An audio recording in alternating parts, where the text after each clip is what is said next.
Bonjour à tous et bienvenue dans l'entretien sur France 24. La France ne fait pas le bonheur, tel est le constat de Claudia Sénic. Elle est professeure à l'Université Paris-La Sorbonne, également à l'École de l'économie de Paris, auteure d'une étude intitulée « Le mystère du malheur français, la dimension culturelle du bonheur ». Et elle est mon invitée. Bonjour, merci d'être avec nous. Bonjour. Alors c'est vrai qu'on parle beaucoup de la grogne française, des manifestations, du pessimisme français, de la crise de confiance lorsqu'on parle de la version économique de ce pessimisme. Et vous dites finalement dans votre étude que c'est la culture, leur culture, qui rend les Français moroses, qu'il s'agit finalement d'un mal profond, Claudia Sénic.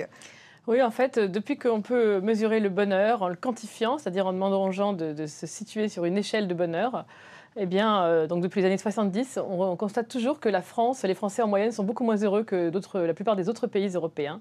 Et comment vous l'expliquez ? Et ils sont aussi beaucoup moins heureux que ce que prédirait leur niveau de vie. Et comment on l'explique ? Enfin, moi, ce que je vois, ce que j'observe avec étonnement, c'est qu'on n'arrive pas du tout à attribuer ça à des facteurs objectifs. C'est-à-dire qu'on n'arrive pas à expliquer ce bonheur, à le réduire en prenant en compte le chômage, les inégalités, les conditions de vie des gens, leurs conditions de vie privées ou professionnelles. Rien n'y fait. Il reste toujours cette espèce d'écart de fait que le fait de même si on a un bon travail, un bon revenu, eh bien, on n'est encore pas heureux en France. Les Français sont quand même beaucoup moins heureux que ce que prédirait leur vie objective. C'est comme s'il y avait une espèce de dissipation en ligne des conditions de vie et ça, à la fin, ça produit un niveau de bonheur qui est moindre que ce que ça devrait être si on compare avec ce qui se passe dans d'autres pays. Donc ce sont des raisons culturelles, des raisons psychologiques, à votre avis ? J'ai l'impression donc que ça tient plutôt à des raisons, à leur mentalité ou à leur culture. Enfin, nous, on appelle culture tout ce qui est persistant. Donc, à la manière dont c'est dans la tête, quoi. C'est la manière dont les gens transforment leur vie en représentation et en émotion et le jugement qu'ils portent sur leur vie. Un jugement assez négatif, assez finalement plutôt biaisé vers le bas. Et ça remonte à l'école, même l'école primaire, vous dites, dans l'étude ? On voit dans l'étude que les immigrés de première génération qui sont passés par l'école française depuis leur plus jeune âge sont moins heureux que d'autres immigrés qui sont arrivés plus tard ou dans d'autres pays. Alors, est-ce que c'est dû à l'école ou est-ce que c'est dû à ce qui est véhiculé dans la culture française ? C'est dur à dire pour l'instant. Alors, est-ce que les Français se complaisent finalement dans ce malheur, Claudia Sénic ? Ça, je ne sais pas s'ils se complaisent. En tout cas, je pense que le fait de se sentir ou de se penser malheureux, à la fin, finit par rendre malheureux.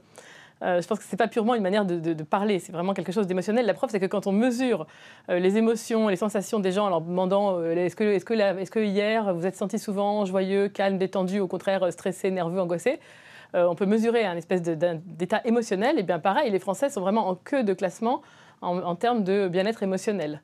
Donc, ce n'est pas juste la manière de mettre des mots sur les choses, c'est aussi la manière de les ressentir. Alors, comment êtes-vous justement parvenu à cette conclusion ? Comment avez-vous fait cette étude, Claudia Sénic ?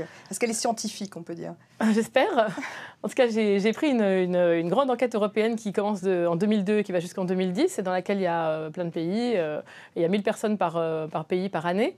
Et j'ai retenu des pays qui sont des pays d'immigration traditionnelle. Donc, dans chaque pays, il y a à la fois des natifs, enfin des Français ou des Anglais de souche, et puis des immigrés de la première et deuxième génération. Je me suis dit, en fait, si on prend deux immigrés identiques, et qu'il y en a un qui s'installe en France et l'autre en Belgique, si le malheur français vient des circonstances, on devrait observer que ces deux immigrés, ils vont être, celui qui s'est installé en France sera moins heureux que celui qui s'est installé en Belgique. Donc j'ai regardé, est-ce que c'était le cas ? Non, pas du tout. En fait, si on prend deux immigrés identiques, celui qui s'installe en France est aussi heureux que celui qui s'installe en Belgique. Les immigrés sont moins heureux que les Français, puisque l'immigration, c'est une expérience difficile. Mais, sachant qu'ils sont immigrés, ils ne sont pas moins heureux en France. Ce qui prouve que ce ne sont pas les circonstances, qu'il n'y a pas quelque chose en France qui rend les gens malheureux, c'est vraiment la manière de vivre. Et puis de même, quand on regarde dans l'enquête, les gens qui vivent en dehors de leur pays, on constate que les Français expatriés qui vivent dans un autre pays que le leur sont moins heureux que d'autres expatriés, par exemple que les Anglais ou les Suédois qui vivent en dehors de leur pays. Ce qui prouve qu'ils emmènent avec eux dans leur tête leur malheur. Mais il y a un gène alors du pessimisme en France ou... Je ne sais pas si c'est un gène, enfin c'est une manière de voir en tout cas. Oui. Une manière de voir. Et c'est vraiment une spécificité française. Vous avez fait des études dans d'autres pays, d'ailleurs vous parliez de la Belgique. Comment le bonheur est-il perçu chez nos voisins ? Mais en fait, l'Allemagne est également un pays assez proche de la France, c'est-à-dire qu'eux aussi sont un peu moins heureux que ce que prédirait leur niveau de vie. Mais par exemple, si la vie des Français était vécue par les Belges, eh bien, les Français, enfin les gens en question, seraient un échelon au-dessus en termes de bonheur. Sur une échelle de 1 à 10, ils seraient un échelon au-dessus. Et inversement, si la vie des Belges était vécue par les Français, ils seraient beaucoup moins heureux. Parce que psychologiquement, les Belges sont plus heureux que les Français. Oui, ils ont une espèce de fonction de transformation des circonstances en bonheur qui est beaucoup plus efficace. Alors, il y a beaucoup d'études sur le bonheur aujourd'hui. Je pense à Joseph Stiglitz, le prix Nobel de l'économie, qui a essayé de définir le bonheur national brut pour justement changer du produit intérieur brut. Est-ce qu'on peut prendre en considération justement cette idée de bonheur dans des indicateurs économiques pour justement essayer de faire quelque chose ? Je pense qu'il faut analyser le bonheur déclaré par les gens, parce que c'est quand même intéressant de savoir ce que pensent les gens. À la fin, c'est ça qui compte. Donc c'est très important de regarder ces données, de les analyser et de comprendre quels sont les corrélats ou les causes du bien-être des gens.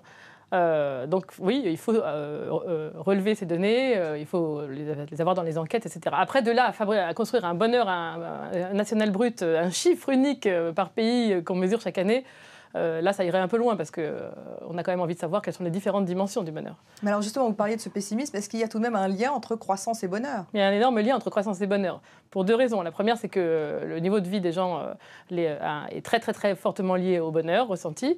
Et la deuxième, c'est que dans la croissance, il y a la promesse d'une amélioration. Or, la recherche sur le bonheur a montré que les perspectives futures et l'anticipation du futur jouent un rôle énorme dans la manière de ressentir sa vie et d'être heureux. Et la croissance, c'est la promesse, encore une fois, d'un progrès.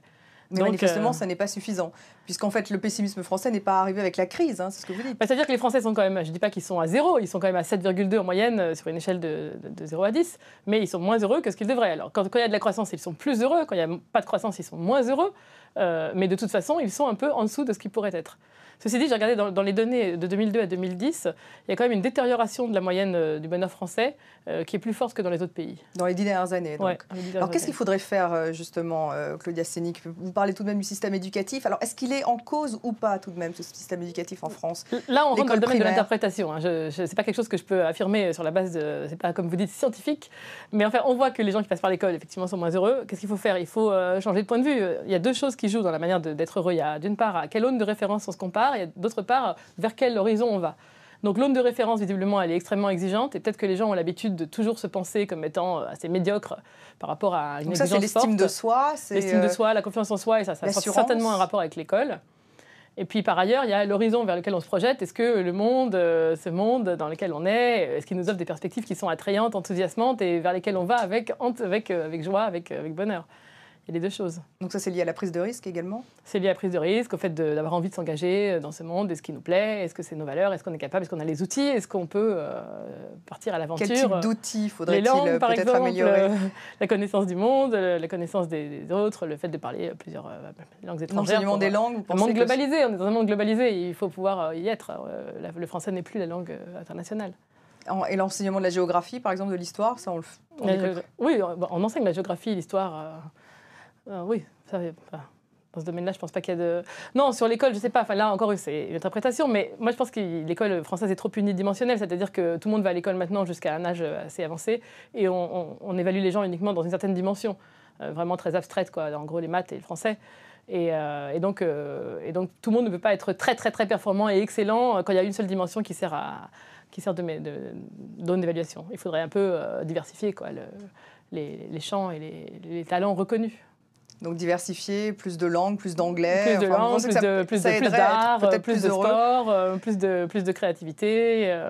Peut-être que maintenant, cette nouvelle heure et demie de nouvelles matières d'éveil qui a été rajoutée 2 jours par semaine avec la nouvelle réforme, peut-être que ça va introduire un peu de diversité dans les enseignements. Alors vous avez travaillé également en Russie. Quelle est la différence justement de cette perception du bonheur dans les pays émergents comme la Russie par rapport aux les pays émergents, il y en a vraiment 2 types. Parce que concernant la relation entre niveau de vie et bonheur, il y a des pays qui sont toujours beaucoup plus heureux que ce qu'ils devraient être. Ce sont les pays d'Amérique latine qui sont vraiment très hauts en termes de bonheur moyen.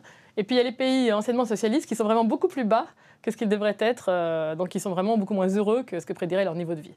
Donc la Russie en fait partie, même depuis justement l'éclatement de l'Union soviétique. Alors le bonheur, il y a 2 aspects. Il y a à la fois le bonheur moyen des Russes, par exemple, a vraiment suivi la conjoncture, c'est-à-dire au début une récession transformationnelle, et puis ensuite l'économie a remonté, et le bonheur a suivi exactement cette courbe. Mais donc ça, donc à la fois le bonheur a augmenté et en même temps il a augmenté moins que il y a une espèce de, pour l'instant il y a une espèce un peu de frustration peut-être encore dans ces pays-là. Et en Amérique latine, en revanche, vous voyez le phénomène inverse. En Amérique latine, expliquer. Quand on fait un graphe avec le niveau de vie en abscisse, enfin horizontal, quoi, et puis le bonheur en vertical, et qu'on met chaque pays est un point. ben, on voit qu'il y a des espèces de groupes culturels de pays qui sont très heureux ou pas heureux. Et l'Amérique latine, les gens sont vraiment très heureux. Les États-Unis, pour terminer. Les États-Unis sont plutôt heureux. Plutôt heureux, Ouais. et vous l'expliquez comment? Est-ce que c'est justement l'individualisme, cette espèce de manière de décider que ça va, on est, je sais pas, une manière de se dire oui, ça va. Cet optimisme de mettre de américain côté, a vraiment une implication, ça rend les gens heureux là-bas. Mais je crois que la manière de penser et de parler finit par avoir un impact réel sur la manière de se sentir. Ouais. Donc le discours américain, finalement, parfois stigmatisé en France. Ouais. Alors ceci dit, ça peut avoir des bons côtés. Enfin, le fait de râler en France, ça peut vouloir dire qu'on est très exigeant, qu'on a envie d'améliorer les choses, qu'on a envie d'améliorer le monde. Ça peut être assez, avoir un côté, ça peut être fertile en progrès, en réforme, en plein de choses, mais ça rend pas heureux. Merci Claudia Sénic et merci à vous de nous avoir suivis. Restez avec nous sur France 24.